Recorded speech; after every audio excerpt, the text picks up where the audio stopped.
Bonsoir, bonsoir à chacune et à chacun, bonsoir à tous. On va procéder aux vérifications d'usage, savoir déjà si vous m'entendez bien. Et pour ça, eh bien, il est nécessaire que vous me le mettiez dans le chat. Juste un OK, son OK ou je t'entends, enfin comme vous voulez.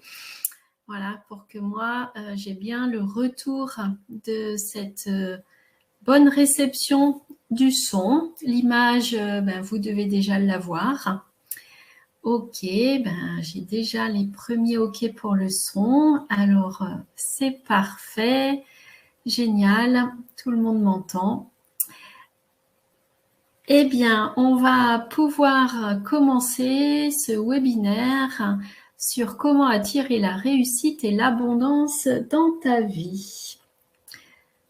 Je suis enchantée de pouvoir vous retrouver pour certaines et vous rencontrer pour ceux et celles qui viennent pour la première fois assister au webinaire que je peux réaliser de façon assez régulière. Donc, merci à vous. Félicitations déjà de vous être autorisé cette inscription, cette soirée pour avoir ces informations. On va passer la soirée ensemble, 2 heures maximum, puisque c'est la durée maxi que le système me permet. Et je vais pendant ces 2 heures maxi, vous transmettre le plus possible d'informations sur le sujet. J'attends qu'on puisse avoir aussi des échanges. Alors bon, il y a toujours sûrement de grands timides qui vont hésiter à s'exprimer dans le chat. Alors un grand merci à celles, a priori pour l'instant il n'y a que des prénoms féminins, qui s'autorisent à avoir fait un coucou, à m'avoir répondu. Et puis voilà, je vais vous solliciter aussi, si vous êtes OK bien sûr, pour avoir vos avis, vos perceptions sur le sujet que l'on va aborder dans quelques temps, puisque ce soir au programme, je vous l'ai dit, c'est comment attirer la réussite et l'abondance. Donc c'est un vaste programme, peut-être qu'on aura besoin d'y revenir sur un webinaire prochain pour aller encore plus affiner certains points. Là, je vais vous présenter de façon globale pour pouvoir aborder le maximum de choses. Je vais tout d'abord me présenter, puisqu'il y a sûrement des personnes, qu'elles soient en présentiel ce soir ou en replay à leur guise, qui ignorent qui je suis. Donc, je m'appelle Sylvie Rousseau et je suis à présent, je vais le dire comme ça, neuropraticienne du détachement des traumatismes. Alors, je vous présenterai un petit peu plus ce que c'est quand on va avoir un peu avancé dans cette présentation. Je suis également praticienne et coach en hypnose, alors ericksonienne et humaniste, puisqu'il y a différentes formes d'hypnose. Voilà, et moi j'ai choisi cette hypnose-là, surtout pour son côté humaniste. Et puis je suis aussi formatrice et accompagnatrice, puisque j'accompagne des personnes dans leur évolution, sur leur chemin d'évolution aussi individuel. Et j'adore ce terme d'accompagnatrice parce que c'est vraiment, j'allais dire, main dans la main, que je vais pouvoir aider les personnes à se libérer. On va voir aussi dans le thème qui nous importe ce soir que ça va être important de se libérer des blocages, des émotions négatives, des comportements limitants ou des comportements négatifs. Voilà, différentes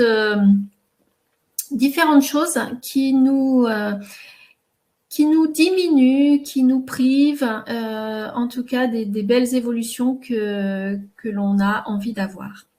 Et puis, pour pouvoir exercer, puisque quand j'ai commencé à exercer d'abord en tant que neuropraticienne du détachement des traumatismes, je l'ai fait à mon domicile. Et depuis maintenant une année, il y a un centre, voilà, qui est sorti de terre et qui a vu le jour, qui s'appelle le Relais de l'Hermois, qui se trouve donc à la Selle-en-Hermois, à côté de Montargis, dans le Loiret, département 45, pour toutes les personnes qui seraient d'un autre département. Et ça se situe à une centaine de kilomètres au sud de Paris. Voilà, le Relais de l'Hermois, c'est un centre dédié entièrement au bien-être, que ce soit pour la thérapie, puisque c'est là où je reçois les personnes qui font appel à moi pour des séances de détachement de traumatisme, d'hypnose et même d'éveil de conscience, puisque je fais aussi l'éveil de conscience. Et toute la formation diplômante, les formations en évolution humaine, les stages, voilà, les journées à thème. Donc le Relais de l'Hermois, vraiment c'est le centre dédié à ça. J'ai même ouvert les portes dernièrement à la pratique du yoga, voilà, qui se passe une fois par semaine, et c'est juste magique de pouvoir mélanger toutes ces pratiques qui sont quand même destinées pour un mieux-être de l'être humain.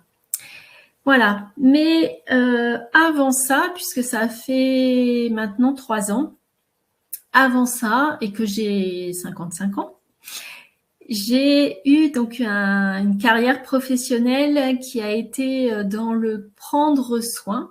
C'est pour ça que c'est encore le prendre soin qui m'anime aujourd'hui. Mais j'ai fait le choix il y a 3 ans de changer, puisque j'ai été pendant près de 35 ans professionnelle de santé. J'ai été infirmière, j'ai été ensuite cadre de santé, c'est-à-dire que je me suis orientée sur du management d'équipe, donc toujours dans les hôpitaux, et puis ensuite cadre supérieur de santé également. Voilà, j'ai eu toute une carrière hospitalière, mais pas que, puisque j'ai aussi exercé en libéral et en infirmière scolaire. Voilà, donc 35 ans dans ce secteur-là. Et puis, eh bien, en 2007, en tout cas, c'est ce dont je me rappelle. Peut-être qu'il y avait eu des signes avant et que je les avais inconsciemment ignorés. Sont apparus les premiers signes d'un épuisement professionnel avec une dépression voilà, professionnelle. Et ça m'a amené dans un premier temps déjà à changer. Mais ça a été insuffisant, hein, puisque l'être humain est quand même très doué pour lutter contre les évidences et faire et être aveugle à ce qu'il a sous les yeux quand on veut pas voir. Hein. Donc il a fallu attendre 2015 pour que là j'ai un nouveau signal.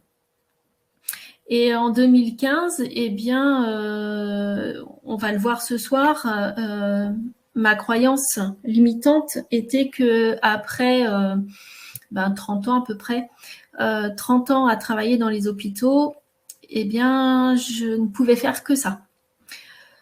Donc, j'ai cherché un autre hôpital. Voilà, j'ai changé d'hôpital. Et puis, ça n'a rien changé du tout puisque j'étais toujours aussi mal, insatisfaite de ce que je pouvais trouver, de ce que je pouvais être. Et en 2018, après un deuxième changement d'hôpital, j'ai pris conscience que vraiment, fallait que je fasse quelque chose, que si je continuais comme ça, j'allais droit dans le mur, que j'allais m'en reprendre un, puisque j'avais déjà fait une dépression. Donc, et là est arrivé, j'allais dire sous mes yeux, puisque c'est grâce à une personne qui travaillait à l'hôpital que j'ai découvert le détachement des traumatismes. Cette personne-là, je l'ai vue se métamorphoser de façon très rapide, en quelques 2-3 mois grand maximum.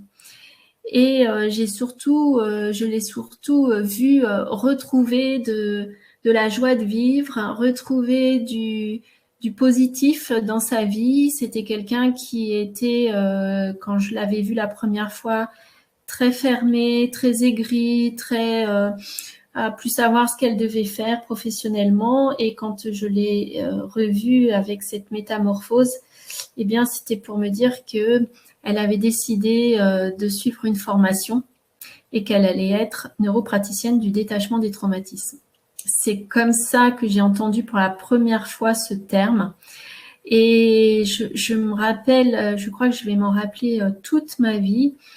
Voilà, j'étais dans mon bureau, je l'avais reçue parce qu'elle voulait modifier ses congés annuels qu'ils avaient déjà été validés. Donc, elle venait me faire cette demande particulière puisqu'elle avait décidé de se former, mais à titre personnel et donc sur ses congés annuels, puisqu'elle ne voulait rien demander à l'hôpital pour rien devoir à l'hôpital. Voilà. Et je me rappelle très bien de la petite voix que j'ai entendue en moi qui m'a dit « Mais toi aussi, tu peux. Qu'est-ce qui t'empêche de faire ? Qu'est-ce qui t'empêche de devenir aussi neuropraticien du détachement de traumatisme ?» Ce qui fait que je me suis intéressée à ça. Je suis allée voir sur le site qui s'appelle La Révolution Thérapie. J'ai découvert qui était Martine Clavelli, qui est donc la créatrice de cette technique qui est vraiment puissante et révolutionnaire. Donc le détachement des traumatismes. Et c'est comme ça que moi aussi, je suis allée me former la session d'après pour devenir à mon tour neuropraticienne du détachement des traumatismes. Et 6 mois après, prendre une disponibilité de la fonction publique hospitalière et même finir par démissionner de la fonction publique hospitalière après plus de 35 ans de fonctionnaire. Donc là aussi, il y a besoin d'avoir une certitude et d'avoir une dynamique intérieure pour lutter contre tout ce que l'on peut entendre de son entourage, de son environnement, sur le fait de démissionner de la fonction publique hospitalière. Donc là aussi, la pression sociétale était très forte. Mais voilà, je l'ai fait. Ça fait maintenant 3 ans et vraiment, il n'y a absolument aucun regret parce que de toute façon, en plus avec tout ce qui arrive en ce moment là depuis mars 2020, ça aurait été impossible pour moi de continuer à travailler dans cet état d'esprit. L'hôpital, il est ce qu'il est, mais pour moi, ça devenait maltraitant. Ce qu'on me demandait de faire, ce qu'on me demandait d'imposer aux équipes. Et ma valeur du prendre soin, elle était bafouée tous les jours. Et c'est ça qui a fait que je suis tombée en non-sens complet par rapport à mon métier. Et c'était ça qui me faisait violence, c'était ça qui faisait que j'étais si mal. Voilà, et en donc 2019, cette nouvelle vie qui a commencé pour moi et qui est juste magique. Juste pour vous donner quand même à quel point ça a changé ma vie. Bon, ok, il y a eu une métamorphose physique qui s'est opérée très rapidement. Quelquefois, je vous mets la photo d'avant, la photo d'après. Si vous avez envie, vous irez sur mon blog et vous verrez la photo d'avant et la photo d'après. Il y avait, quand j'étais encore à l'hôpital, j'avais déjà commencé, au moins 45 ans, je crois. J'avais déjà commencé à faire le compte à rebours de la retraite. Et c'était juste, j'attends la retraite. Voilà. Et en plus, comme elle faisait que reculer au fur et à mesure que j'avançais, la perspective était vraiment lointaine. Mais j'avais plus que ça comme but professionnellement. Donc c'est juste horrible quand on est là et qu'on attend la fin, quoi. En gros, c'est la même chose. Et à présent, j'ai plus du tout l'impression de travailler puisque je fais ce que j'aime, ce que j'ai envie, je l'organise comme j'ai envie. Et j'ai plus aucune vision de retraite puisque je me vois faire ça. Voilà. D'ailleurs, je dis que j'ai rajeuni en libérant certaines émotions négatives, en faisant le travail sur moi, puisque j'ai aussi bénéficié de séances. Eh bien, je suis aujourd'hui une femme accomplie dans tous les domaines de sa vie et j'en suis vraiment enchantée. Voilà pour ma présentation. Donc, cette pratique du détachement de traumatisme, des hypnoses et puis des éveils de conscience avec la formation, eh bien, contribue à mon épanouissement, en tout cas professionnel. Et puis pour le reste, eh bien, c'est aussi très épanoui. La maman est très épanouie. Elle a 2 grandes filles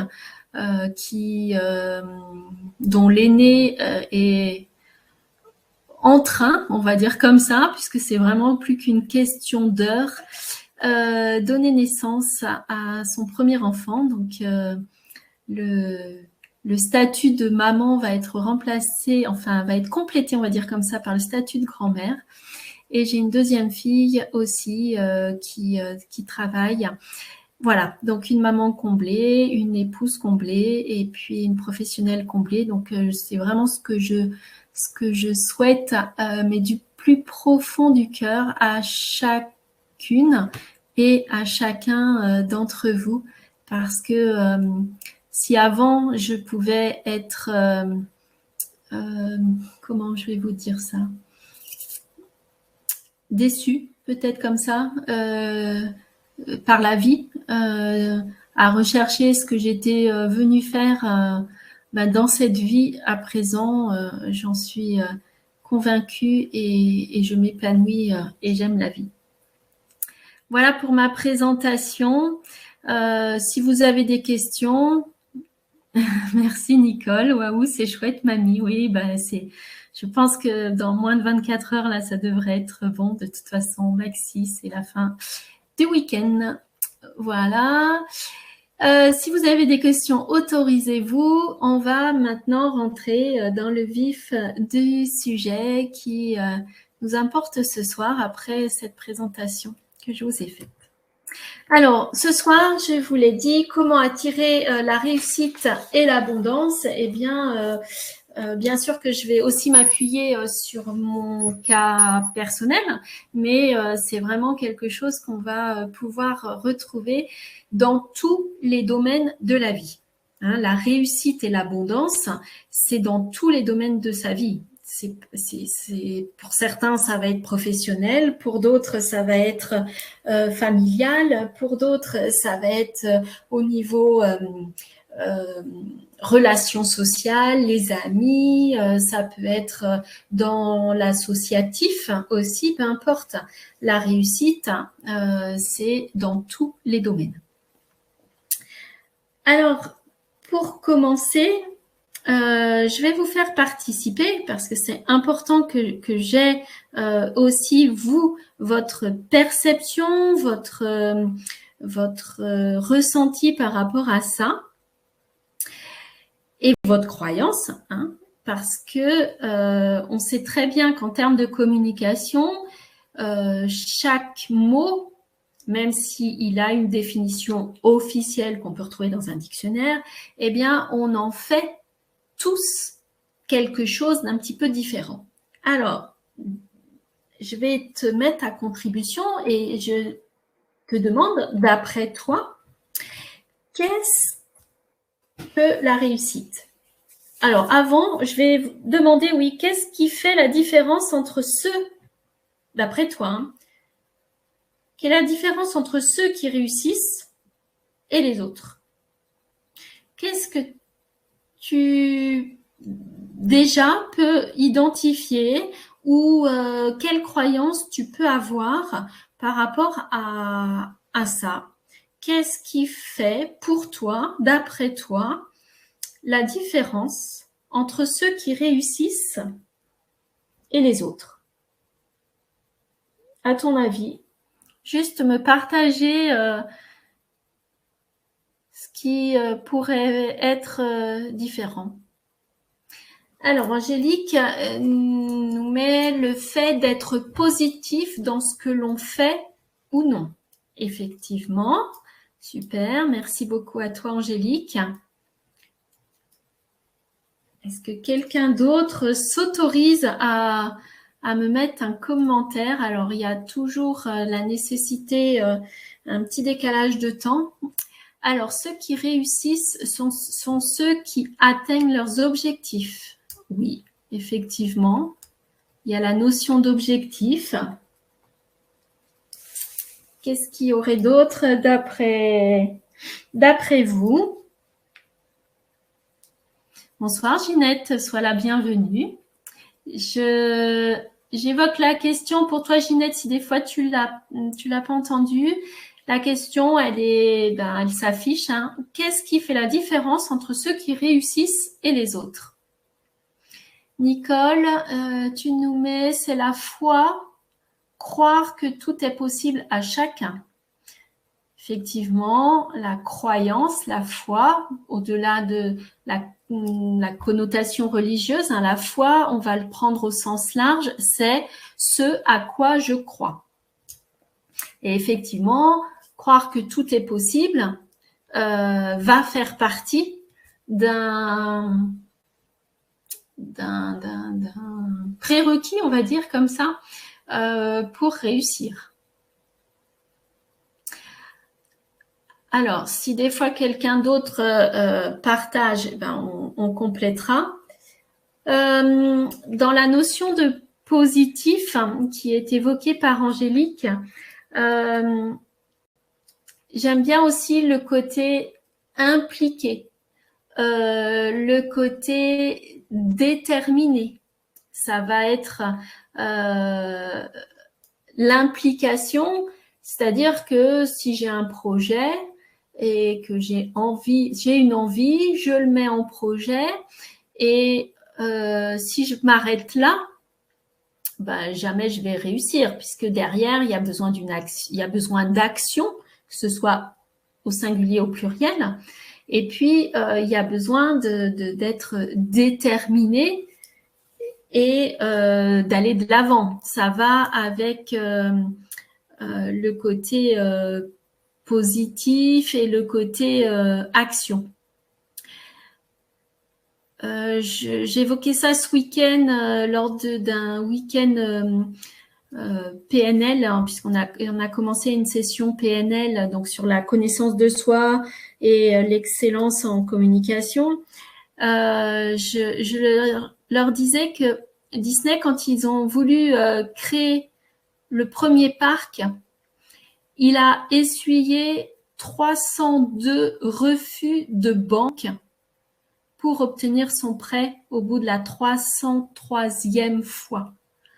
Donc, c'est pour vous dire qu'il y a besoin de la détermination, il y a besoin, bien sûr, de se remettre en question, mais effectivement, réussir, c'est déjà aller au bout de son envie, puisque bien souvent, l'échec, c'est d'avoir arrêté trop tôt, abandonné trop tôt. Disney, lui, il a été jusqu'au bout.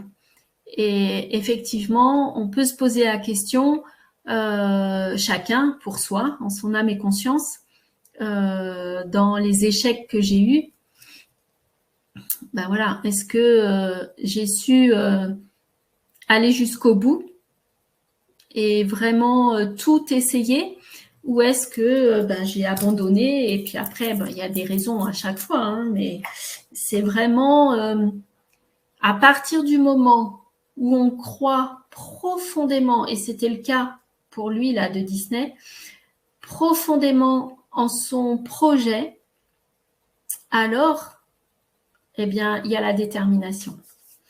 Donc effectivement, les différences, on peut en retrouver d'autres, hein, mais vous avez donné les principales. On va en voir une autre tout à l'heure qui est indispensable. Et ça sera quand j'évoquerai les 5 questions incontournables à se poser pour avant de mettre en place un projet. Et autre question, c'est quoi la réussite et c'est quoi l'abondance? D'après vous, quand est-ce qu'on peut dire qu'on a réussi? Alors, il y a Héloïse qui avait déjà commencé à répondre par anticipation. Tu étais bien synchro, Héloïse. Ceux qui réussissent sont ceux qui atteignent leurs objectifs. Donc, voilà, pour Héloïse, la définition de la réussite, c'est d'atteindre son objectif. Après, c'est quoi l'abondance? Et puis, peut-être que quelqu'un a une autre définition de la réussite. Réussir, c'est quoi? Est-ce qu'il y aurait d'autres perceptions sur la réussite? Et que mettez-vous chacune, chacun sous le terme abondance? Et ça vous fait penser à quoi l'abondance? Le premier, abondance de quoi déjà, dans un premier temps? Qu'est-ce que vous avez envie de partager ce soir? Je remercie toutes les personnes qui arrivent au fur et à mesure. Hein. Vous pouvez vous signaler dans le chat. Je vous salue bien volontiers. Je vois le compteur qui augmente. Autorisez-vous à participer. C'est un webinaire qui se veut le plus possible interactif, même si on est sans vue. Mais voilà, je suis là, je suis bien en direct avec vous, on est bien connectés. Donc voilà. Bonsoir Maria.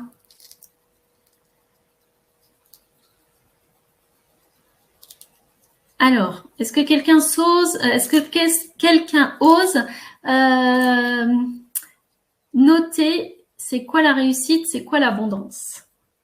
Et surtout, alors après ça peut être pour vous, hein, dans quel domaine vous avez envie d'attirer la réussite et l'abondance? Héloïse, l'abondance, ce serait le fait de recevoir en grande quantité. Oui, et ce serait quoi que tu as envie de recevoir en grande quantité? Alors, Nicole, j'ai pas vu. Aller au bout de son objectif, faire vibrer son cœur. La réussite de l'objectif, vibrer son cœur, oui, c'est la réussite, puisque là, on va aborder les sensations, les perceptions. Ok. Maria, s'aimer soi-même. C'est une belle réussite, ouais. Je te félicite. L'abondance d'amour aussi, hein. Voilà, ça fait partie aussi des abondances possibles. On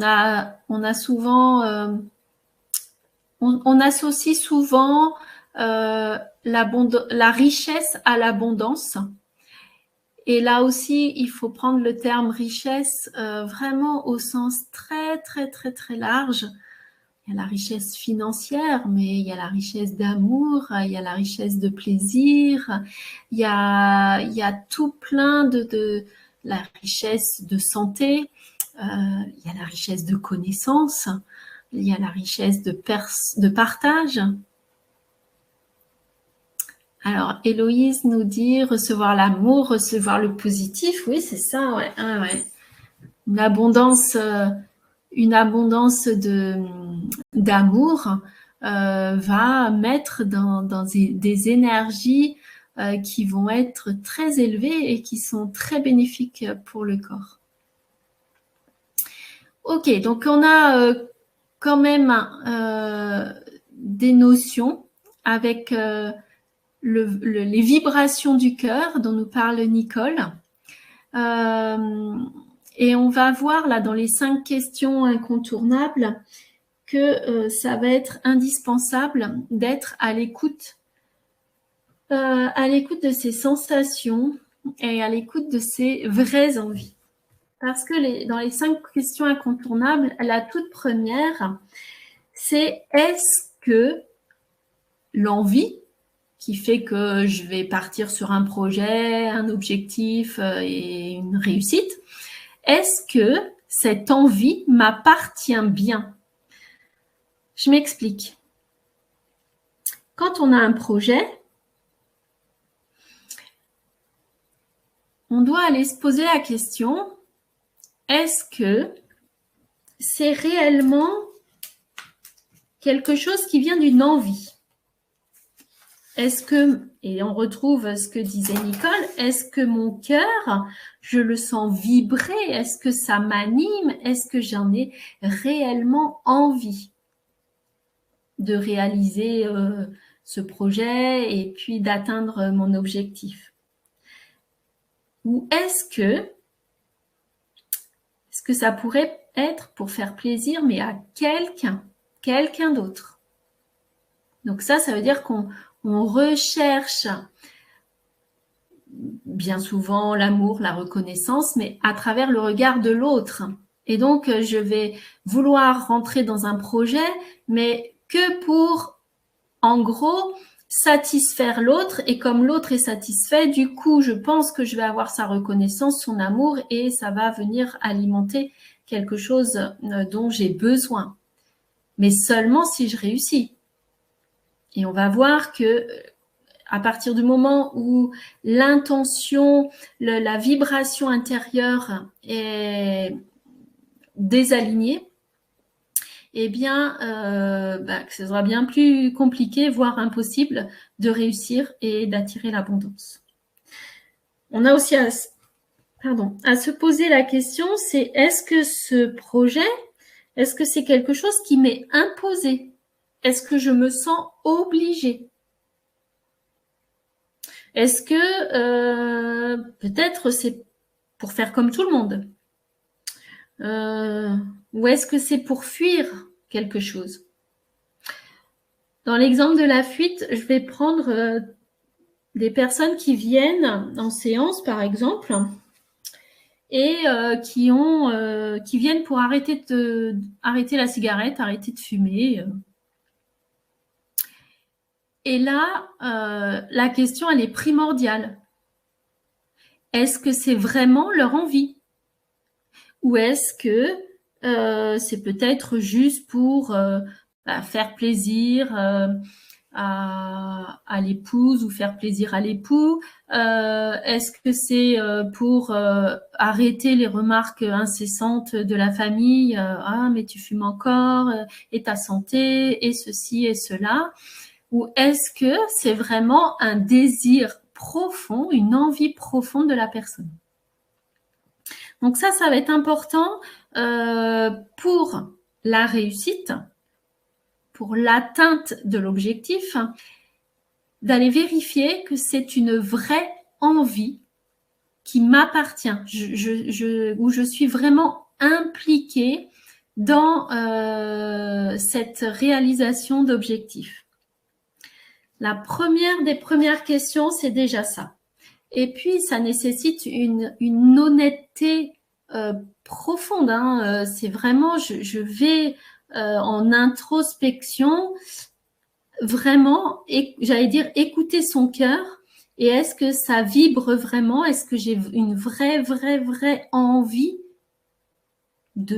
et voilà, que l'objectif que j'ai mis soit fait? Donc ça va être indispensable. Des fois, il y a juste besoin de reformuler l'objectif pour que ce soit réellement son désir. La deuxième des questions, c'est en quoi c'est important pour moi. Bonsoir Pascal, bienvenue à toi. On est en train d'aborder les 5 questions incontournables à se poser quand on a envie de réussir et d'attirer l'abondance. Donc, ce qu'on va aborder pour atteindre la réussite quand on a un projet et du coup un objectif. Et donc, j'étais en train de dire que la deuxième question à se poser, c'est en quoi c'est important pour moi. Si je reprends l'exemple de l'arrêt de la cigarette, eh bien, c'est en quoi c'est important pour moi que j'arrête de fumer. Mais c'est bien pour moi. C'est pas pour ma femme, mon mari, mes enfants, mes amis, mon entourage professionnel. Non, c'est pour moi. Ah, j'arrive à pic, me dit-elle. Ben oui. Alors, est-ce que c'est à pic pour la réussite et l'abondance ou à pic pour la cigarette? Mais j'ai pris l'exemple de la cigarette, mais c'est pour tout. Si vous avez, je sais pas, une envie de changer de profession, une envie de changer de région, peu importe l'envie que vous avez, c'est vraiment d'aller se poser la question, mais en quoi c'est important pour moi? Et ça, rarement on se pose la question parce qu'on a eu un truc là qui nous est arrivé. Oui, Pascal nous dit que c'est pour la réussite et l'abondance. Oui, ben, génial. Souvent, on peut se réveiller un matin en disant « Ah, ben, j'ai envie de faire ça. » Ok. Mais jamais on va se poser la question « En quoi c'est important pour moi ?» Et ces questions sont bien plus importantes qu'on peut l'imaginer. Et prendre ce temps, encore une fois, cette introspection et d'écoute, de l'écoute de l'intérieur, eh bien, on va arriver à ce qu'on appelle les valeurs. La valeur, c'est quelque chose qui nous anime, qui nous fait se lever le matin, qui nous donne de la motivation, etc., etc. Et le en quoi c'est important pour moi, eh bien, ça va permettre de questionner les valeurs. Et si je reprends ma situation personnelle, quand j'étais là en 2018 avec ces nouveaux signes, eh bien, c'est vraiment la question que je me suis posée. En quoi c'est important pour moi d'avoir un travail qui soit en accord avec mes valeurs, puisque c'était ce que j'avais identifié. J'avais identifié que le prendre soin qui avait fait de moi la professionnelle infirmière, cadre de santé, etc., eh ben, n'était plus du tout comblé. Et donc, je me suis rendu compte que c'était ça qui m'animait, c'était ça qui me... oui, je veux le dire comme ça, c'était ça qui me faisait vivre et vibrer professionnellement. Donc, c'était important pour moi que je trouve une autre activité qui me permette de combler ma valeur du prendre soin. Et bon, voilà, le détachement de traumatisme et l'hypnose me permettent aujourd'hui de combler ce prendre soin. Et j'en ai... comment dire, j'ai découvert, alors que je viens d'un milieu très scientifique, cartésien, que ce soit un milieu professionnel ou un milieu familial, je me suis vraiment ouverte sur d'autres possibles. Et tout à l'heure, c'était, je ne sais plus qui nous disait, excusez-moi, j'ai fait une fausse manip, qui nous disait qu'il fallait s'ouvrir au tout est possible, c'était Nicole. Eh bien, c'est vraiment ce que j'ai découvert quand je me suis orientée vers ces techniques qui sont, pour l'instant, j'allais dire, mises un peu en fourre-tout dans ce que certains appellent les médecines parallèles ou médecines douces ou médecines complémentaires, quand on veut bien les mettre là-dedans, ou sinon, quelquefois même traiter de charlatan parce que ça sort du commun et que l'humain, enfin l'humain, le scientifique plutôt, déteste les choses qui sortent de sa branche. Et c'est plus facile d'aller identifier ça comme du charlatanisme, voilà, que de reconnaître la puissance et tout ce que ça apporte aux personnes qui ont bénéficié des séances et toutes les, j'allais dire, les vies sauvées, parce que les personnes retrouvent du plaisir, de la joie, de l'amour et du mieux-être. Donc voilà. La troisième des questions qui va être très importante, c'est être capable de se projeter avec cet objectif atteint, réussi, et d'aller à la pêche aux sensations. C'est-à-dire que ça y est, mon objectif il est atteint, eh bien comment je vais me sentir? Qu'est-ce que je vois? Comment je me vois? Qu'est-ce que j'entends? Qu'est-ce que je ressens? Qu'est-ce que je peux toucher? Qu'est-ce que je peux éventuellement goûter? Quel plaisir j'ai avec cet objectif atteint? Et vraiment se laisser envahir par ces sensations-là. Et notre esprit est tout à fait capable de ça. Vraiment, là, si je vous dis, voilà, de fermer les yeux et d'imaginer pour chacune, chacun, un moment, un lieu où vous vous sentez pleinement détendu, un lieu qui vous plaît, peut-être pour certains une plage, pour certains un beau paysage, pour d'autres allongé dans un canapé, peu importe. Et quand vous êtes dans cette situation agréable pour vous, eh bien, votre corps, comme il est dans l'imaginaire, pour l'inconscient, l'imaginaire, la réalité, que ce soit donc l'imaginaire, le futur, ou la réalité, ou le passé, c'est la même chose. Eh bien, on est capable de percevoir soit la détente, soit le soleil qui chauffe, soit le vent dans la nature, d'entendre peut-être le vent dans les arbres, enfin, peu importe.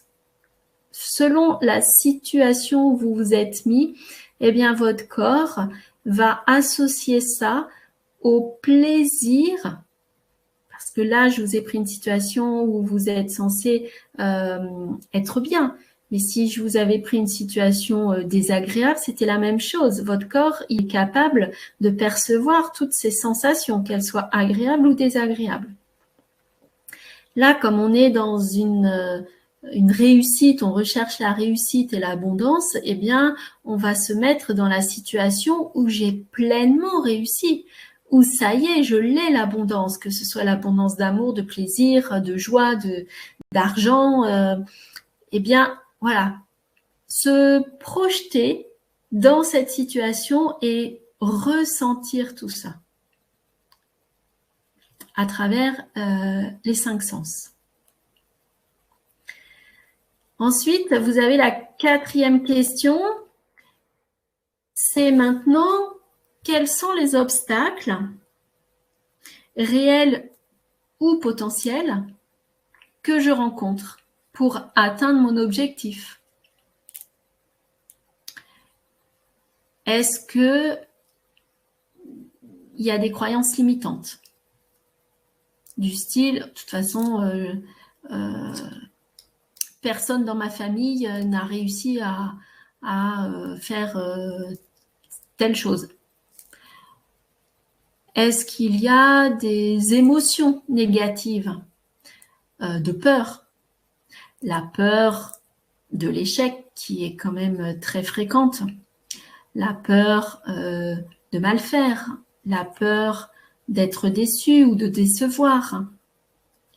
Vous avez également, dans les obstacles, on peut retrouver aussi des schémas répétitifs, négatifs. Oui, non, mais ça, je l'ai déjà essayé. Ou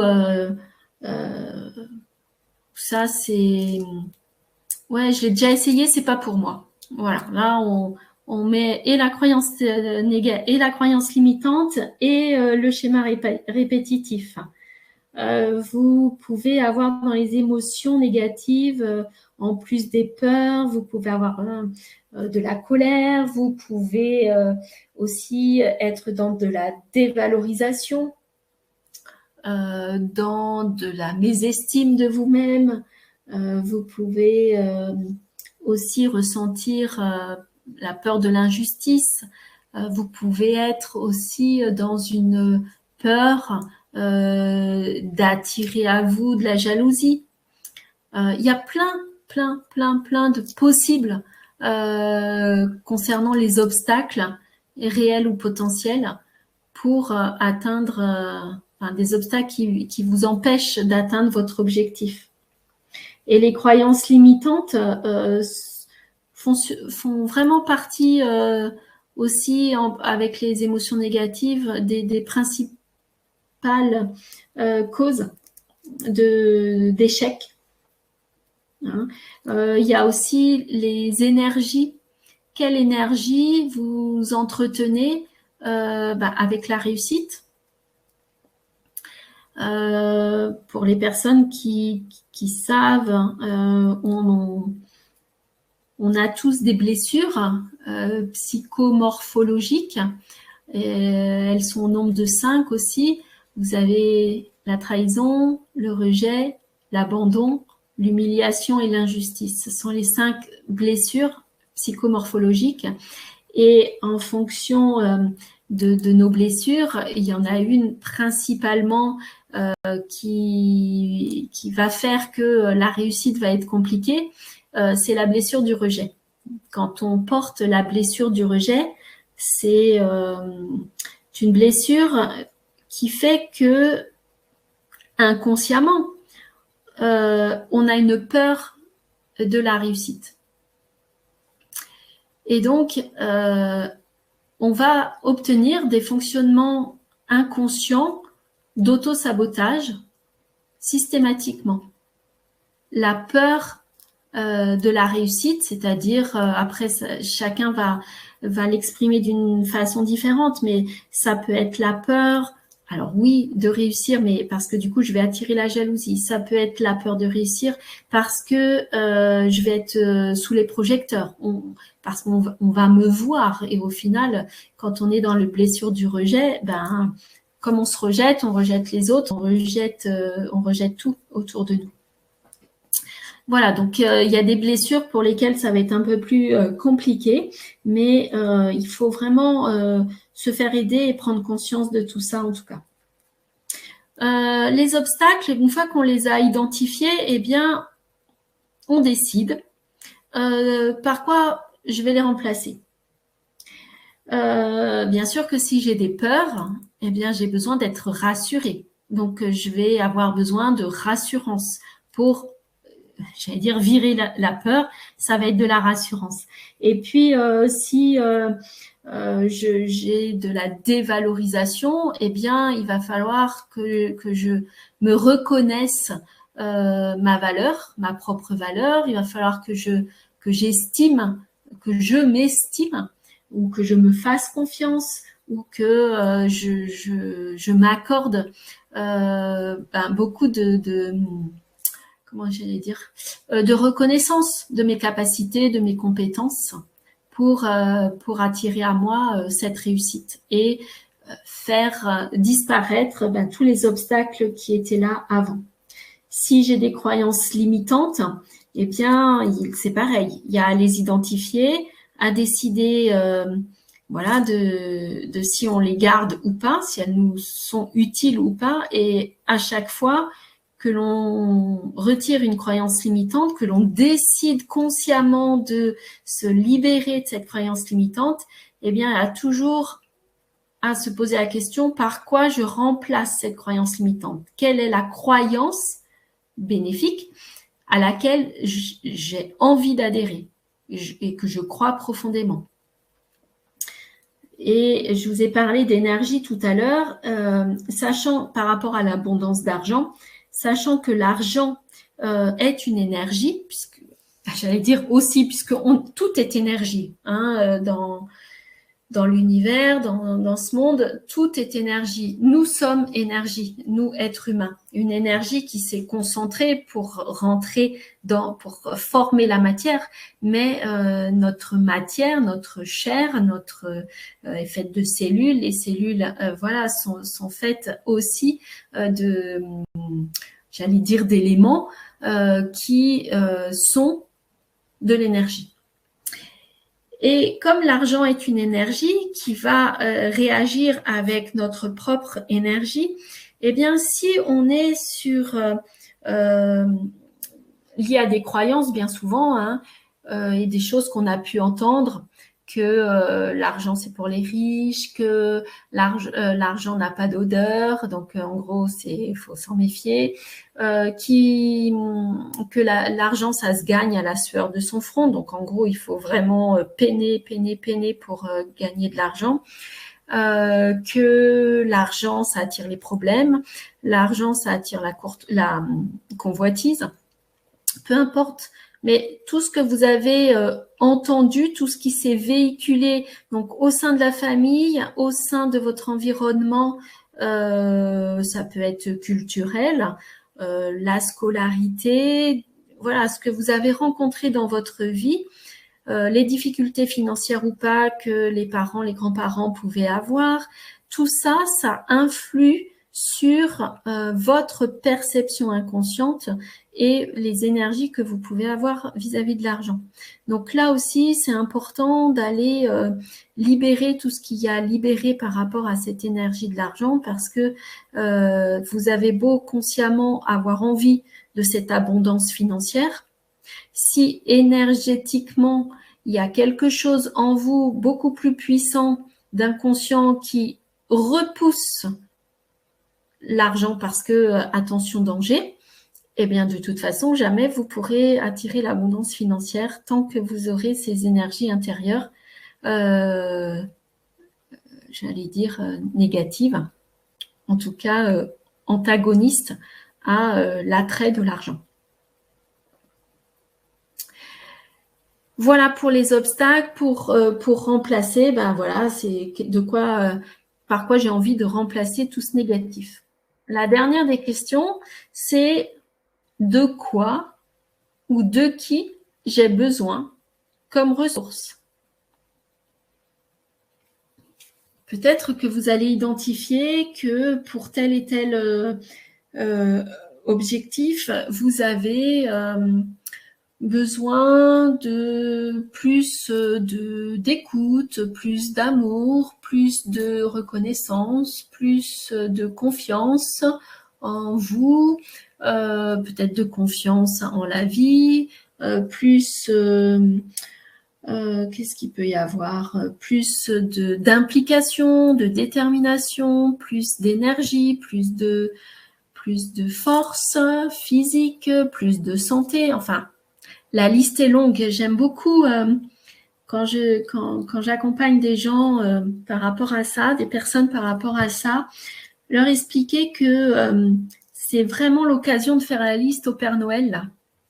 Et tout ce que vous avez toujours eu envie d'avoir et que vous n'avez pas, eh bien c'est l'occasion. Faites votre liste au Père Noël, tout ce que vous avez envie là pour réaliser votre objectif, votre envie de cœur, voilà, et d'aller jusqu'au bout, c'est-à-dire jusqu'à la réussite et obtenir l'abondance. Voilà, donc cette liste au Père Noël ou ce grand magasin dans lequel il y a absolument tout, toutes les ressources, que ce soit des ressources en termes d'émotions, en termes de compétences, en termes de sensations, peu importe, le corps humain et notre cerveau, puisqu'on va aborder la notion de cerveau là, dispose de toutes les ressources dont on a besoin pour réaliser nos envies. Ça, c'est quelque chose qui est à retenir, c'est que il est impossible que votre inconscient vous amène à ressentir une envie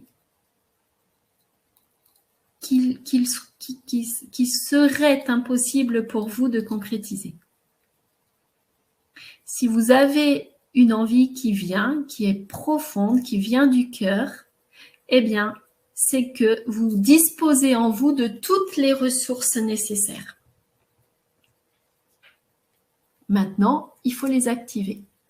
Et pour les activer, eh bien, on a besoin de se libérer d'obstacles qui sont conscients ou inconscients. Et bien sûr que les conscients, c'est plus facile, et que les inconscients, eh bien, quelquefois, on a besoin aussi d'être aidé pour que on identifie ce qui fait obstacle. Et puis, quand bien même on les ait identifiés, eh bien, on a aussi besoin d'être aidé pour s'en libérer. Voilà, et là, on arrive sur la partie thérapie, vraiment pour aider les personnes à la réalisation de leur objectif, pour attirer cette réussite et cette abondance. Voilà, on va voir maintenant où se situent tous ces obstacles, mais avant d'aller plus loin, est-ce que vous avez des questions? Est-ce que vous avez besoin que je revienne sur certains points? Ou est-ce que c'est tout OK pour vous? Et si c'est tout OK, de bien vouloir me le noter dans le chat pour que je puisse continuer cette présentation sur comment attirer à vous l'abondance et la réussite. Alors, Pascal me dit que c'est OK, super, merci beaucoup Pascal, à toi. Alors, est-ce qu'il y a d'autres messages qui veulent bien arriver? Nicole, c'est OK, super. Angélique, OK pour moi. Parfait. Super. Alors, bon, j'ai des OK, tout est OK pour Héloïse. Voilà, si vous avez des questions, surtout, autorisez-vous.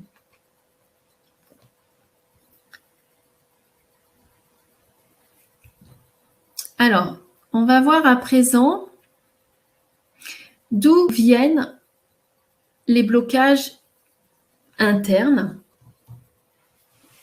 ceux qui vont être principalement inconscients. Eh bien, ils viennent de notre cerveau.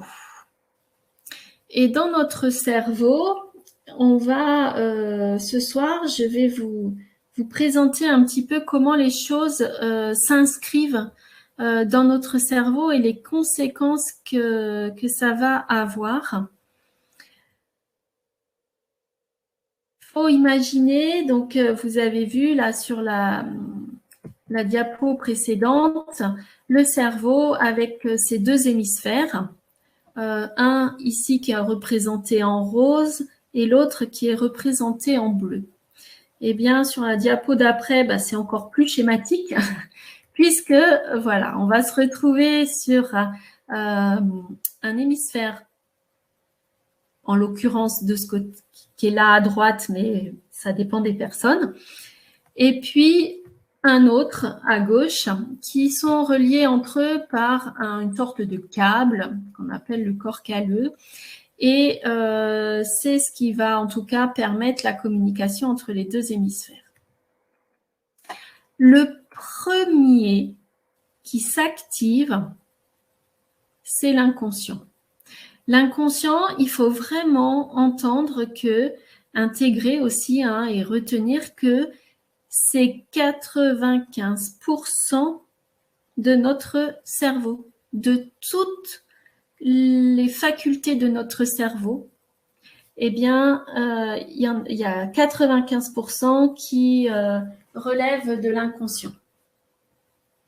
Et notre inconscient, eh bien, il va s'activer de 0 à 7 ans, 0 étant déjà dans le ventre de maman dès la conception. Et ça, c'est très important d'intégrer ça parce qu'il y a...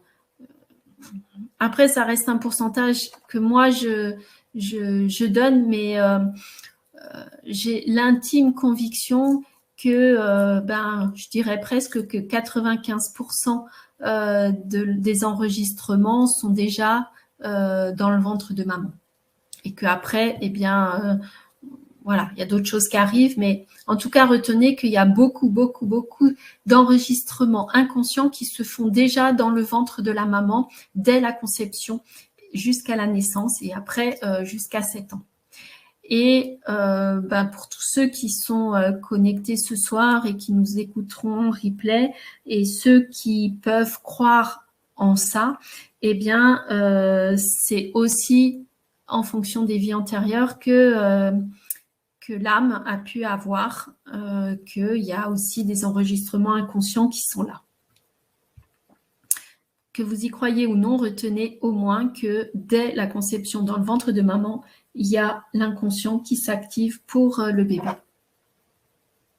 à travers le prisme de maman, c'est-à-dire à travers le ressenti de maman pour tout ce qui vient de l'extérieur. Et le bébé, il a ses propres ressentis pour tout ce qui se passe à l'intérieur du ventre. Ensuite, l'inconscient, il faut savoir qu'il va gérer tous nos automatismes, tout notre fonctionnement intérieur, tout ce qui est plus fort que nous, que ce soit nos automatismes biologiques, physiologiques. C'est jamais nous qui pensons à faire battre notre cœur, c'est jamais nous qui pensons à faire que nos organes digèrent l'alimentation qu'on a pris, c'est jamais nous qui faisons renouveler nos globules rouges, produire notre urine, enfin voilà, c'est bien notre corps qui se débrouille par lui-même. Et l'inconscient, c'est aussi tout ce qui est plus fort que nous. C'est-à-dire que c'est plus fort que moi, j'ai besoin de... c'est plus fort que moi. Comment je vais pouvoir vous dire ça? Si... après, on arrive sur les addictions. Tout ce qui est addiction, c'est que c'est plus fort que moi. Si je vous dis... comment je peux vous dire ça? Tout à l'heure, quand je vous ai dit de vous mettre dans une situation agréable, ou en tout cas si je vous avais demandé de vous mettre dans une situation plutôt désagréable, mais ça marche dans les deux sens, eh bien, c'était plus fort que vous, vous aviez peut-être une image qui est arrivée, un son, une sensation. Voilà, ça va être plus fort que vous.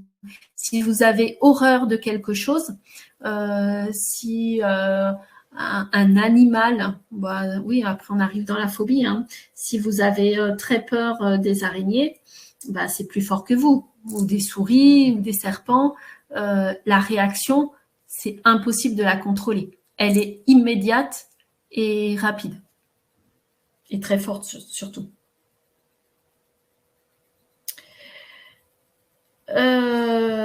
L'inconscient, il faut savoir qu'il a sa propre logique. Alors, c'est une logique globale, c'est-à-dire que l'inconscient, il prend tout, absolument tout le temps. Même si vous êtes en train de m'écouter là, vous pouvez m'écouter, vous pouvez voir sur l'écran, vous pouvez entendre peut-être des bruits qui sont à côté de vous, dans une pièce à côté, dans la rue. Vous pouvez peut-être sentir encore des odeurs peut-être de repas, des odeurs agréables, désagréables.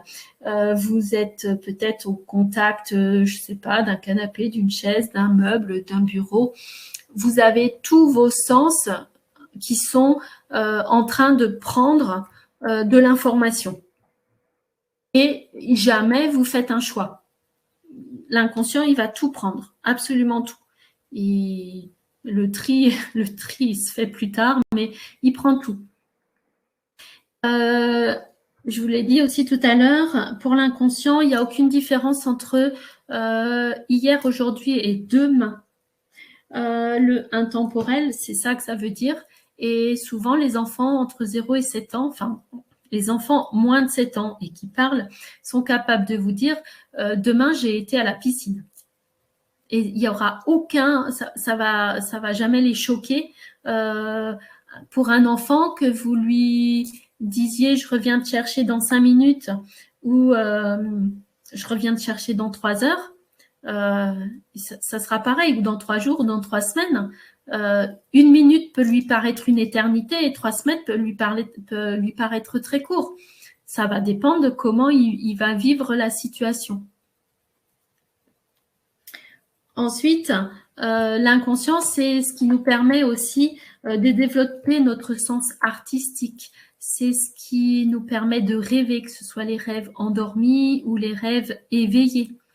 Les grands artistes, voilà, ils associent ça, hein, l'intemporalité, dire que tant qu'un artiste il a envie de créer, eh bien il peut être n'importe quelle heure de la journée, il est dans sa création, eh bien il est purement dans l'inconscient. Un enfant, il est capable, même s'il est physiquement réveillé, présent, de partir et de rêver. Eh bien, voilà, ça va être important de aussi garder un peu de tout ça. On a parlé de foi tout à l'heure, donc par rapport à ce que je crois, et puis aussi l'intuition. C'est voilà, tout ce qui est en lien avec l'inconscient, ça va être ça. L'intuition, c'est un sens supplémentaire qui est reconnu de plus en plus.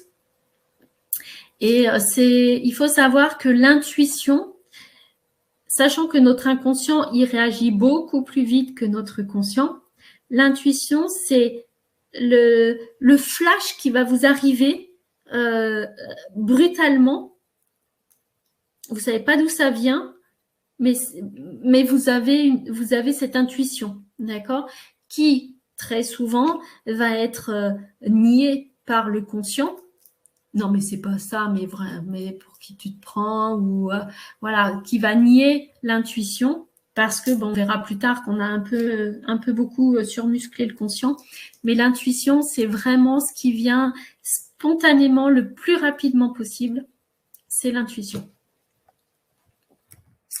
Et puis l'inconscient, ça c'est super important, il ignore le ne pas, et c'est pour ça que s'adresser aux enfants de façon affirmative a toujours plus d'effet que en parlant du ne pas. Si je vous dis surtout ne pensez pas à une voiture rouge, eh bien c'est plus fort que vous. Vous l'avez peut-être vu, peut-être que vous avez eu un souvenir en lien avec une voiture rouge que vous avez peut-être rencontrée, peut-être que vous en avez une, enfin peu importe, mais c'est la négation. À chaque fois que l'on dit un ne pas, notre inconscient entend l'inverse. C'est-à-dire qu'il retire le ne pas, il l'ignore. Donc, c'est comme si vous faisiez une phrase avec une absence de ne pas. Donc, quand vous avez des enfants et que vous lui dites ne cours pas, ne crie pas, ben, bien souvent, vous êtes obligé de répéter encore et encore parce que ben, forcément, pour lui, son inconscient, en tout cas, a entendu tout le contraire. Crie, cours. D'accord? Donc, ça demande un effort très important au début que de supprimer les ne pas de son langage. Et ça, je vous invite vraiment à le faire au quotidien. Prenez-le comme un jeu. Si vous êtes en famille, mettez tout le monde à contribution et puis on se reprend avec bienveillance et gentillesse. Mais voilà, s'efforcer à dire les choses en positif plutôt qu'en négatif. Un, pour être compris dans son message, déjà. Et puis, dans d'autres domaines, ce sera toujours mieux que d'exprimer ce dont on a envie plutôt que ce qu'on n'a pas envie. D'accord ? Voilà. Et notre inconscient, lui, il va s'activer par rapport à la perception que je vais avoir de maman. On est d'accord que c'est une perception et qu'elle est individuelle. C'est pour ça que quand on a des fratries de plusieurs enfants, eh bien, ils peuvent avoir vécu exactement la même situation et la percevoir de façon différente. Pour certains, ça va être un vrai traumatisme. Pour d'autres, ce sera passé inaperçu. C'est vraiment la perception, elle est personnelle. Et c'est comment je perçois maman qui va induire derrière différents comportements, c'est-à-dire comment je vais m'aimer, comment je m'aime moi, donc les relations à moi-même, les relations que je vais pouvoir avoir en couple, que je sois en couple avec un homme ou une femme, que je sois une femme ou un homme, peu importe, l'inconscient, c'est toujours par rapport à maman et son ou sa partenaire de couple, on l'a choisi de façon inconsciente, systématiquement, pour nous faire revivre les émotions qu'on a vécues avec maman.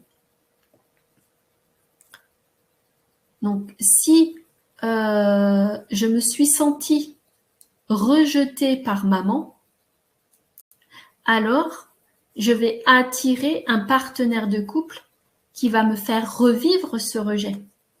Si maman, je me suis sentie humiliée par maman entre 0 et 7 ans, eh bien, le partenaire de couple que je vais attirer à moi, eh bien, il sera le parfait,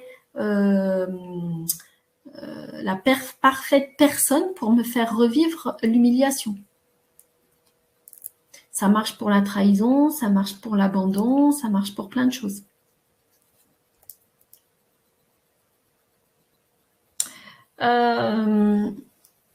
En tout cas, tout ce que je vais avoir perçu comme émotion vis-à-vis de maman, eh bien, je le revivrai avec, donc vis-à-vis de moi-même, vis-à-vis de mon ou ma partenaire de couple, avec mes enfants, avec mes amis.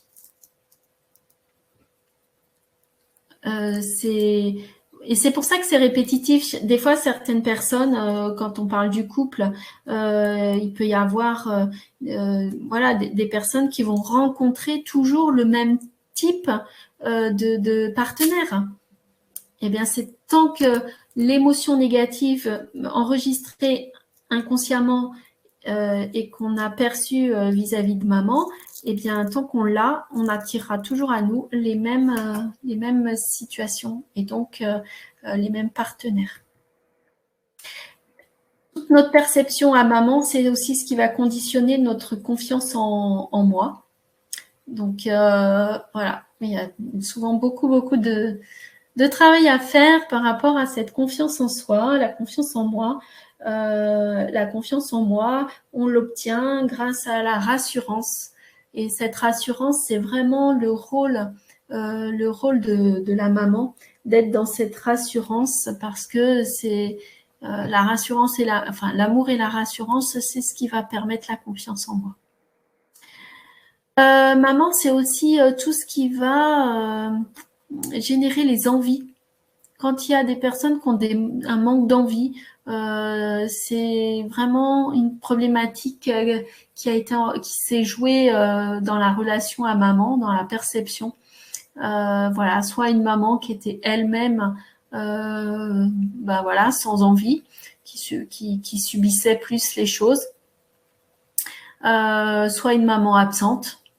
Voilà, ça peut aussi générer un manque d'envie, que la maman elle soit absente physiquement ou émotionnellement. C'est-à-dire la maman peut être présente, mais il n'y a aucune relation, il n'y a aucun geste d'amour, il n'y a aucune parole d'amour.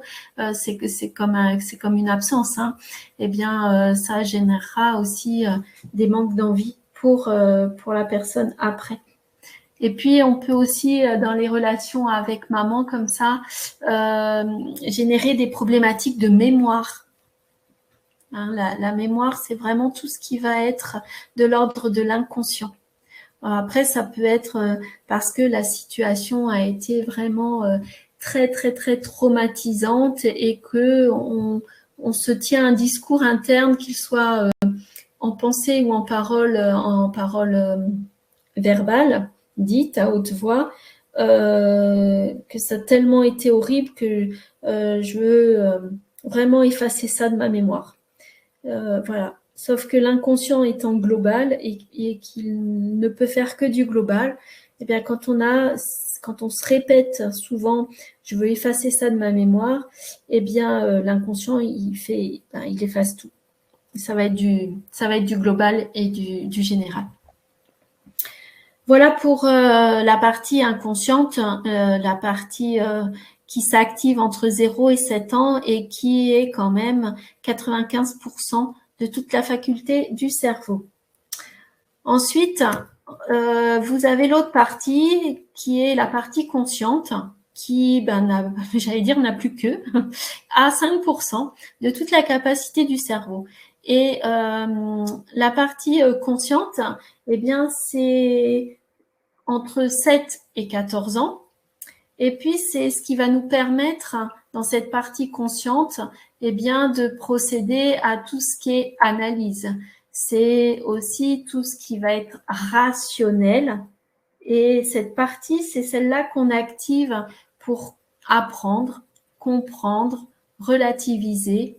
C'est vraiment, on fait preuve d'analyse et c'est grâce à notre cerveau conscient.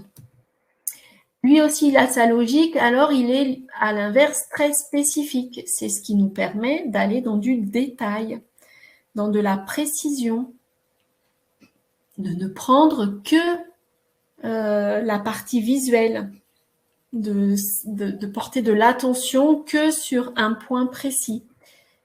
C'est aussi grâce à notre conscient que l'on peut apprendre les mots, MOTS, les chiffres aussi. C'est là où l'enfant va pouvoir commencer à apprendre tout ce qui est les maths, on va dire comme ça.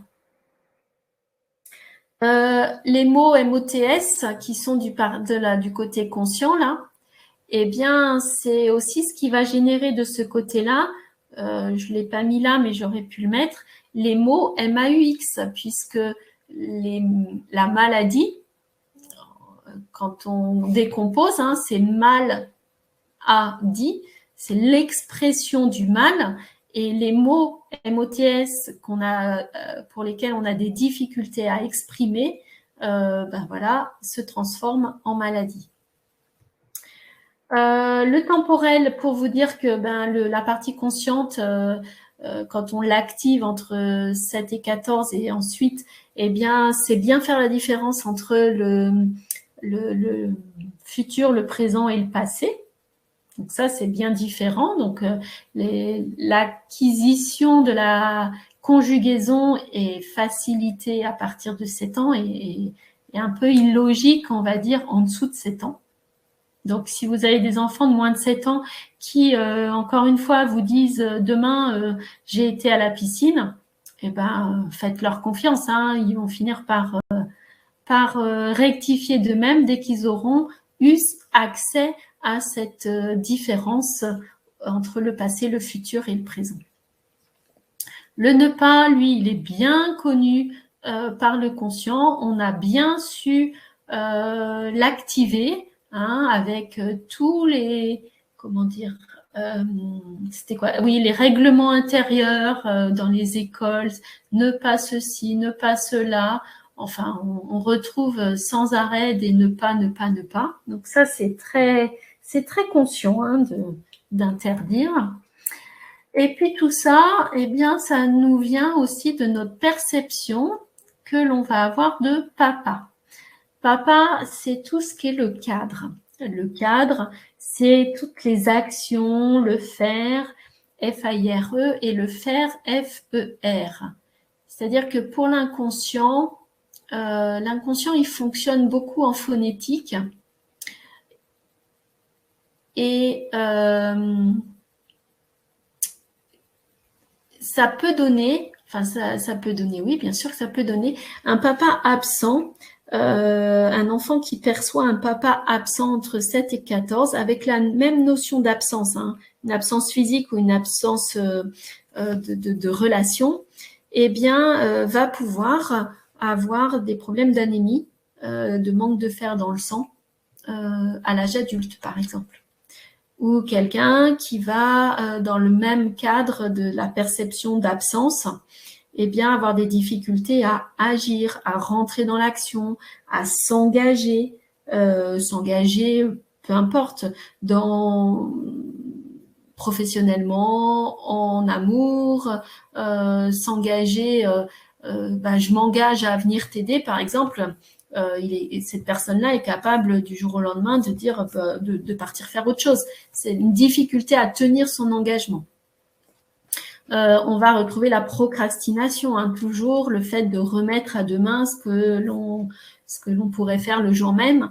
Eh bien, cette procrastination vient de la perception que l'on a eue entre 7 et 14 de notre papa. Soit lui-même était comme ça déjà, et on réplique la même chose, soit au contraire, il pouvait être dans le faire, dans l'excès du faire, et par réaction, par rébellion, eh bien, on va avoir tendance à lever le pied et à faire très peu de choses. Mais c'est toujours en réaction. Papa, c'est ce qui va nous permettre aussi d'être à l'aise avec les repères, les dates, les limites, les personnes qui ont des difficultés à retenir des dates, qui savent jamais quel jour on est, voilà. Eh bien, ce sont des personnes où il y a une problématique qui a été enregistrée entre 7 et 14 ans avec papa. On va retrouver aussi toutes les difficultés de scolarité. C'est vraiment aussi en lien avec la perception qu'on a enregistrée de son papa. Le professionnel, toutes les personnes qui peuvent avoir des difficultés avec la hiérarchie, le fait qu'ils ne supportent pas un patron, qu'ils ont besoin de changer régulièrement de travail. Il y a toujours une problématique liée au papa. L'engagement, je vous en ai parlé. L'autorité, la hiérarchie aussi. Et la façon dont j'ai perçu papa entre 7 et 14 ans, eh bien, ça va me donner confiance ou pas en mes capacités. Tout à l'heure, c'était confiance en moi avec maman. Et avec papa, c'est confiance en mes capacités. Donc, à chaque fois que vous pouvez dire non, mais là, je suis pas capable, ou si vous vous répétez ça régulièrement, je suis pas capable, c'est soit papa, il y a une perception, en tout cas négative, par rapport à papa, entre 7 et 14 ans, soit c'est le discours que vous avez entendu aussi. De toute façon, t'es pas capable. Alors, il va y avoir des répercussions et sur cette période-là, 7-14, et puis on verra aussi 14-21, là, c'est la période qu'on va avoir tout de suite derrière, parce que à force d'entendre t'es pas capable, t'es nul, peu importe, eh bien l'enfant, l'ado là, il finit par en être mais convaincu. Et le poids des mots, il est dramatique quand c'est comme ça. Les projets, les personnes qui peuvent avoir des envies. Donc, côté maman, on va dire que c'est OK, il y a des envies, mais ça reste toujours au stade d'envie et jamais c'est concrétisé. Eh bien, c'est parce qu'il y a une problématique là, en lien avec les projets, pour rentrer dans l'action. Hein, papa, c'est l'action, les agissements. Eh bien, un projet pour qu'il voit le jour, je vous en ai parlé tout à l'heure quand on a fait les 5 questions à se poser, eh bien, il y a besoin de l'action derrière.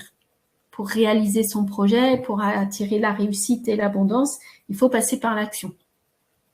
Et le conscient, la partie papa, c'est aussi ce qui va nous permettre la concentration. Pour toutes les personnes qui ont des difficultés avec la concentration, eh bien, c'est pareil. Il y a une problématique à papa qu'on va aller retrouver en thérapie.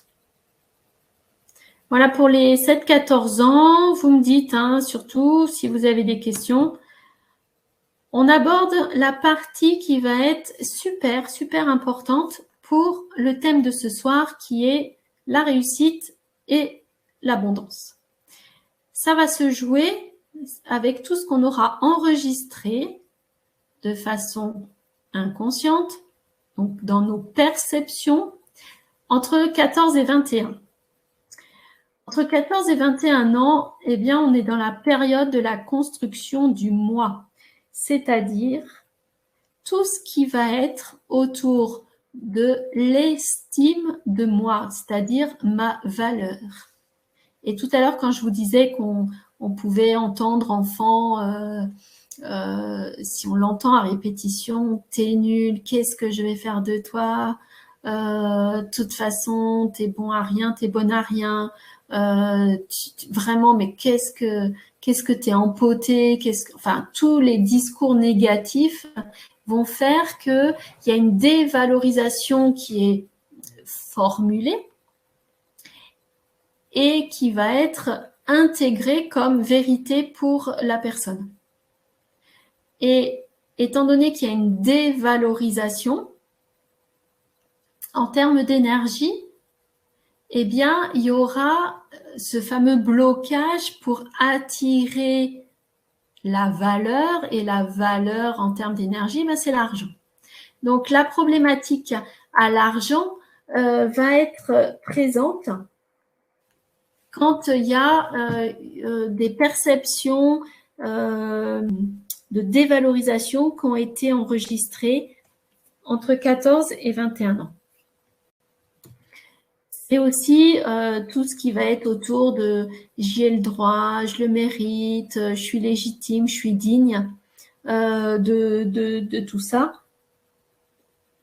C'est là que j'enregistre ça. Et puis, il y a un rôle des parents très important pour tous ceux qui nous écoutent ce soir, qui ont des adolescents entre 14 et 21 ans. En tant que parent, on sait très bien que c'est une période qui peut être compliquée, suivant les enfants. Mais si on veut les aider au mieux dans cette période-là, c'est important de les accompagner dans leur propre choix et de les laisser faire leur choix. Bien sûr qu'en tant que parent, on va leur apporter la rassurance et le soutien, mais jamais, jamais décider pour eux. Si on décide pour eux, on les prive, même si c'est fait avec beaucoup de très bonnes intentions et avec beaucoup d'amour, eh bien, on prive ce jeune de cette perception de j'y ai le droit. J'ai le droit de décider pour moi. Et puis de s'accorder le mérite, la valeur quand il y a cette fameuse réussite. Parce que l'enfant, le jeune qui fait son propre choix et qui mène son projet là et qui réussit, eh bien, il va intégrer tout tous les sentiments positifs, ils vont s'enregistrer pour lui. Si c'est maman ou papa qui a décidé pour lui, et quand bien même il réussit, eh ben, ça reste la décision de maman ou papa. C'est en rien la sienne. Et si ça rate, et s'il échoue, eh ben, il viendra reprocher à maman ou à papa d'avoir fait ce choix-là, puisque de toute façon, c'était contraint, c'était obligatoire. D'accord? Et si c'est lui qui a fait son choix, mais eh bien qu'il y a un échec au bout, c'est à lui, et c'est ça qui va lui faire, qui va le construire, c'est que derrière, qu'est-ce qu'il en tire comme bénéfice? Comment il arrive à rebondir de cette chute, hein, puisque c'est l'important, c'est jamais de chuter, mais c'est de se relever à chaque fois. Et c'est ça qui forge, qui assure la réussite aussi. Dans le domaine sportif, c'est très souvent verbalisé. Quelqu'un qui a échoué, quelqu'un qui a raté, revient beaucoup plus fort que s'il avait réussi. Hein. Dans la vie, c'est la même chose. Je vous ai parlé tout à l'heure de la relation à l'argent par rapport à toutes ces perceptions. Voilà, comment je me sens si j'ai des difficultés pour recevoir l'argent, pour l'attirer, cette fameuse abondance, hein, si on parle de l'abondance financière, puisqu'on est dans ce domaine-là.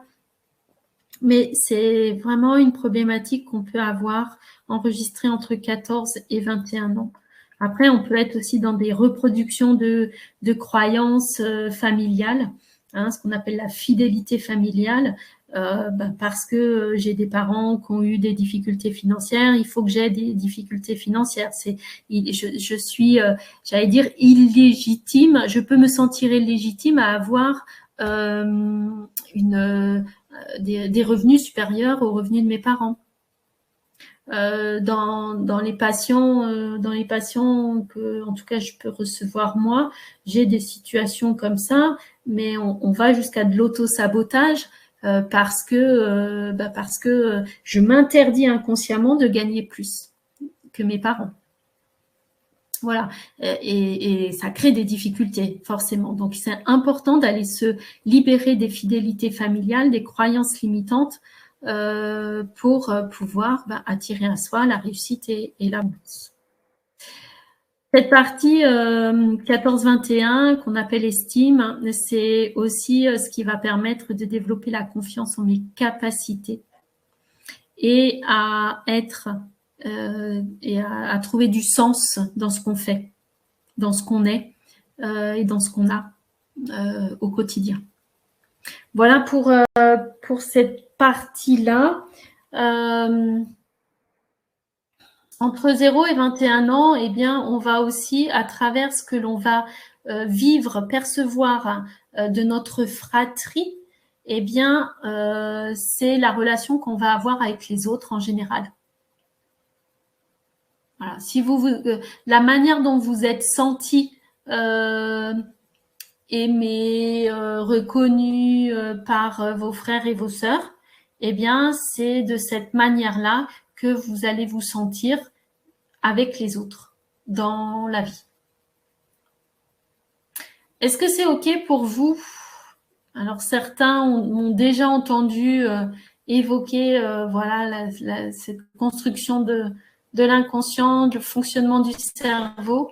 Est-ce que pour d'autres, il y a des questions et des besoins de revenir sur ça ou pas?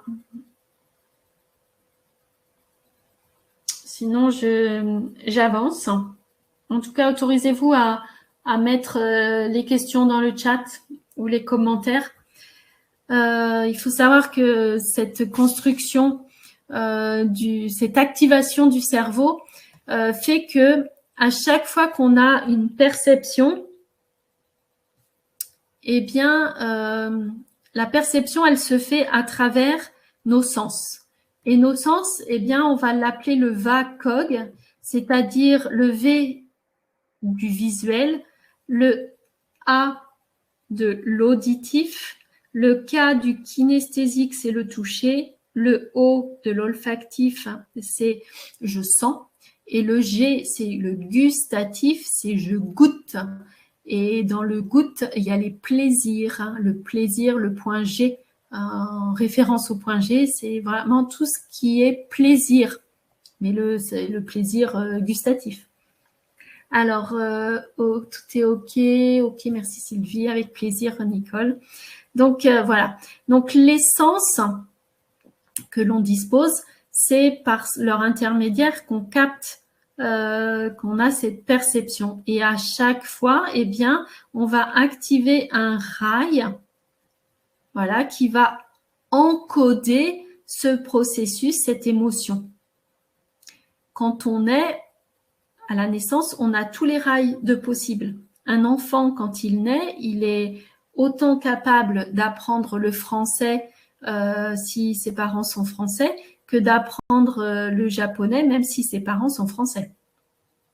Hein, un enfant dispose absolument de tout ce qui est nécessaire à son développement, quel que soit ce développement.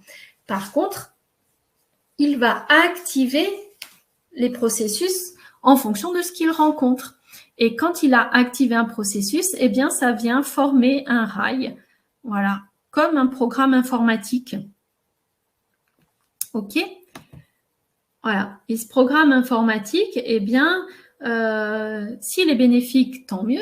S'il est négatif, eh ben, il est là aussi. Et c'est ça qu'on va aller rectifier, on va dire, par des séances avec la thérapie. Parce que quand on dort la nuit, eh bien, toutes nos perceptions, alors il faut savoir que du côté de l'inconscience, ce sont des milliards d'informations qu'on a pris au cours des 24 heures. Et même si allez, on va mettre 16 heures voilà, d'activité journalière et des milliers pour la partie consciente. Eh bien, l'intégralité circule entre les deux hémisphères, passe par le corps calleux. Par ce câble qui est là. Et quelquefois, quand les émotions sont trop, c'est-à-dire trop fortes, ont été traumatisantes, eh bien, ça vient être empêché. Hein, c'est trop gros, ça risquerait de léser. C'est d'ailleurs l'expression péter un câble.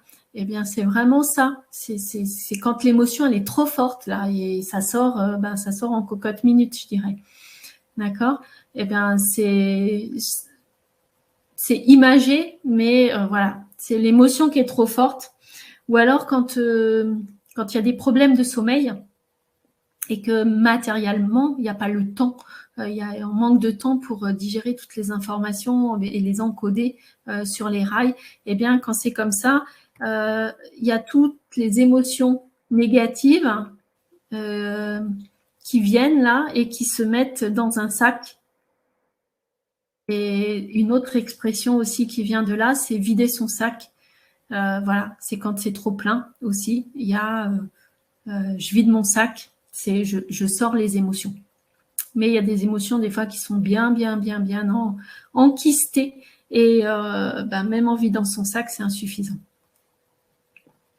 Voilà comment les choses fonctionnent, je dirais, au niveau du cerveau et surtout de son activité inconsciente et des enregistrements inconscients qui font que entre 0 et 21 ans, on a tout activé nos neurones qui en fonction du contexte qu'on a vécu.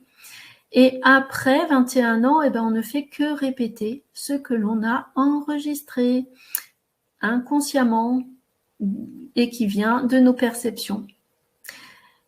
Donc, c'est pour ça que de façon répétée, des fois, on a l'impression de revivre toujours et encore les mêmes situations, avec les mêmes émotions.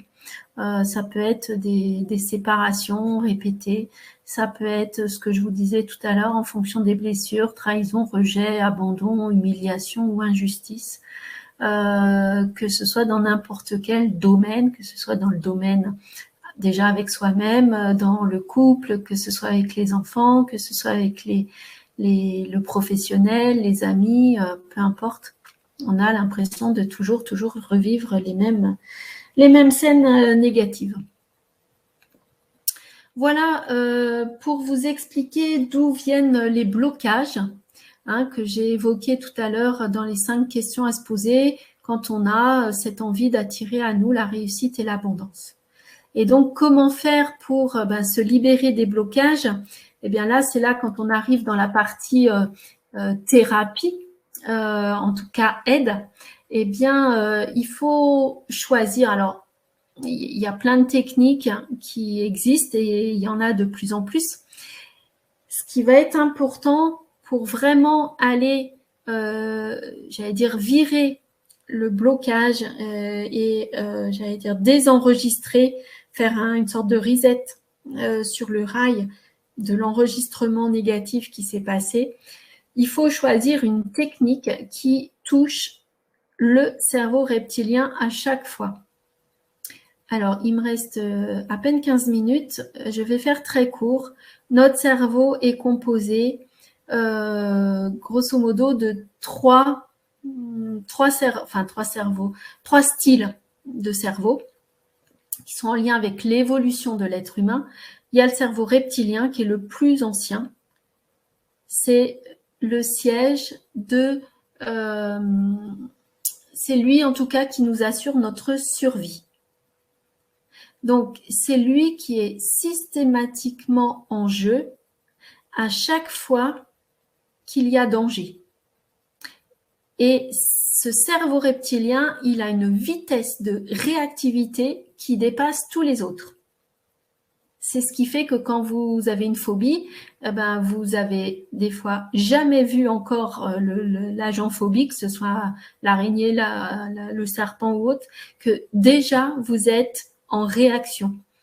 Parce que vous avez entendu un bruit, parce que vous avez reconnu, parce que vous êtes pris une toile d'araignée, parce que voilà, peu importe. Mais notre cerveau reptilien, c'est celui qui est en cause dans tous nos phénomènes réactifs et quand c'est plus fort que nous. Donc, il faut vraiment trouver une technique, enfin choisir. Comment on fait pour choisir? On pose la question au thérapeute.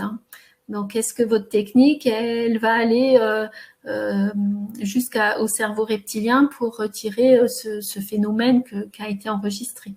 Donc, le cerveau reptilien, c'est vraiment tout ce qui est en lien avec les phobies, les addictions, les allergies, et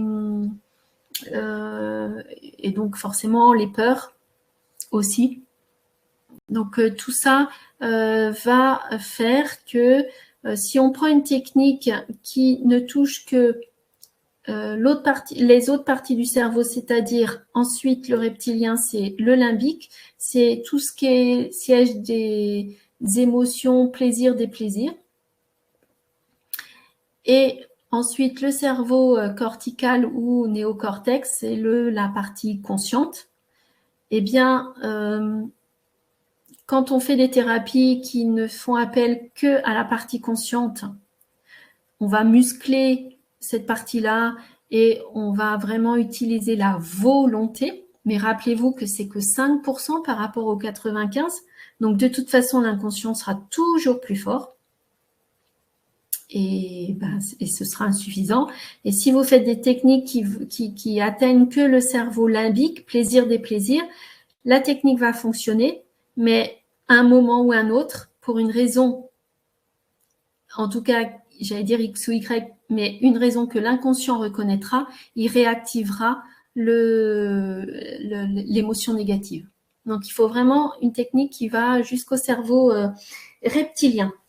D'accord.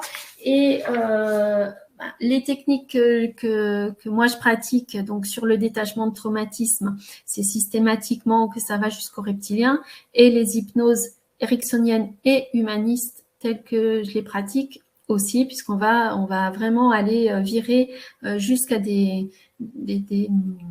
émotions inconscientes.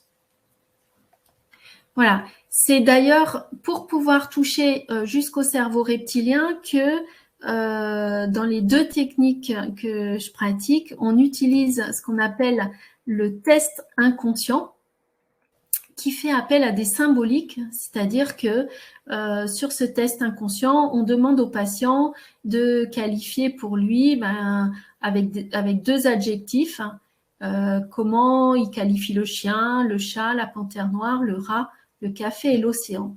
Et ça, ce sont des symboliques. Et en fonction de comment il qualifie, c'est quoi pour lui un chien, enfin, en tout cas, là, il y a un exemple. Alors, Pascal qui dit « Et l'éveil de conscience, ça va toucher aussi profond ». Oui, aussi. Oui, Pascal, l'éveil de conscience, on va jusqu'au reptilien, effectivement. Pareil. Merci à toi, parce que c'est vrai que j'ai oublié de l'évoquer. Sur ce test inconscient, on a d'autres symboliques, le cheval, la vache, le taureau, le cochon, le tigre et le mouton. Alors, pour notre partie consciente, nous, on y voit des animaux, on y voit du café, donc une boisson, on y voit l'océan. Mais il faut savoir que pour l'inconscient, eh bien, chacune de ces symboliques revêt un domaine bien particulier. Et je peux vous assurer, et c'est d'ailleurs le cadeau que vous pouvez vous faire, c'est de remplir ce test et moi je vous en fais une lecture, je vous fais votre lecture de test inconscient, c'est-à-dire que je vous interprète, je déchiffre ce que l'inconscient va avoir enregistré dans les différents domaines et je vous en fais une interprétation gratuite si vous en avez envie. Il faut juste voilà, soit en allant sur le lien là que je vous ai mis tout en bas, https:// le relais de l'air moi tout attaché .system.io/test _inconscient gratuit. Donc vous pouvez soit l'écrire, soit vous pourrez m'envoyer un mail, m'appeler, enfin tout ça, je peux vous communiquer ça si vous avez envie. Pour ceux qui sont là où j'habite ou très près, eh bien, vous pouvez vous déplacer aussi et puis je vous en mets à disposition et je vous fais l'interprétation vraiment avec grand plaisir et je vous assure que vous serez bluffés de ce que les mots que vous allez pouvoir me mettre ou les chiffres, parce qu'en bas, il faut les classer par ordre de préférence, la manière dont vous aurez écrit tout ça, rempli tout ça, m'apporte les informations. Quand j'ai commencé cette formation, enfin quand j'ai fait cette formation, j'aimais bien expliquer que c'était comme si j'apprenais une langue étrangère. Voilà, j'ai appris à parler et à déchiffrer l'inconscient. D'ailleurs, je vois que j'ai été très riche là parce que j'ai mis un CSC. Donc voilà. Voilà pour ce que vous pouvez vous autoriser sur les tests inconscients. Pour les personnes qui écouteront en replay ce webinaire, vous avez exactement la même possibilité. Il suffit juste de réécrire voilà, cette adresse dans votre barre de recherche et dans votre barre voilà, en haut là, et puis vous allez pouvoir accéder à ce test inconscient. Voilà, il reste 5 minutes. Avez-vous des questions? Je vous mets sinon tous les contacts. Alors, Pascal, super, je veux bien faire le test inconscient à nouveau. Merci Sylvie. Alors, Pascal, peux-tu me dire si tu as appris l'adresse exacte là du test inconscient? Ou sinon, tu m'envoies un mail et puis je t'envoie le lien pour que tu puisses le remplir. Comme tu veux. Soit tu te connectes avec le lien qui est sur la diapositive et moi, je serai informée. Je reprends contact avec toi, je te fais l'interprétation du test. Ou tu m'envoies un mail et je te communiquerai le lien. OK pour le mail. Alors, le mail, c'est sylvie.rousseau@lerelaydel'airmoi tout attaché.com. Voilà. Est-ce que vous avez des questions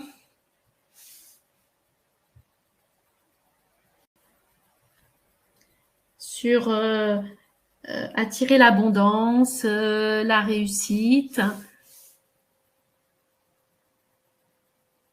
Après, on aura l'occasion peut-être de voir dans un autre diaporama, dans une autre soirée de webinaire. Il y a toute la partie plan d'action aussi après avoir bien travaillé sur son objectif. Derrière, il y a aussi, puisqu'il faut passer à l'action, hein, je vous rappelle, sinon on a beau avoir vérifié que c'était une vraie envie, avoir bien formulé son objectif, si derrière on attend que ça se passe, on va pouvoir attendre longtemps. Bon, j'ai pour l'instant, aucune demande de précision, aucune question. Eh bien, je vais vous remercier. Alors, Héloïse, gratitude pour toutes ces informations. J'ai hâte de connaître la suite. Avec grand plaisir, Héloïse, pour la suite. Voilà, reste connecté, reste à l'écoute des mails. Hein. Quand je fais un webinaire, je vous informe par mail sur Facebook. Enfin, j'ai maximum des informations. Partagez autour de vous les liens de connexion au webinaire. Voilà, plus on partage ces informations et plus on contribue aussi à ce que chacun aille mieux. Avec grand plaisir, Angélique. Merci à chacune, à chacun de votre écoute, de votre présence et de l'intérêt que vous portez aussi à tout ce que je peux vous proposer. Une très, très grande gratitude. Je vous remercie, vous souhaite une excellente et agréable et douce nuit. Avec grand plaisir, Aurélie aussi. Et puis, je vous dis à très, très, très bientôt pour un nouveau webinaire ou alors à très bientôt au relais de l'Hermois pour peut-être une présence. À très vite. Belle et douce soirée.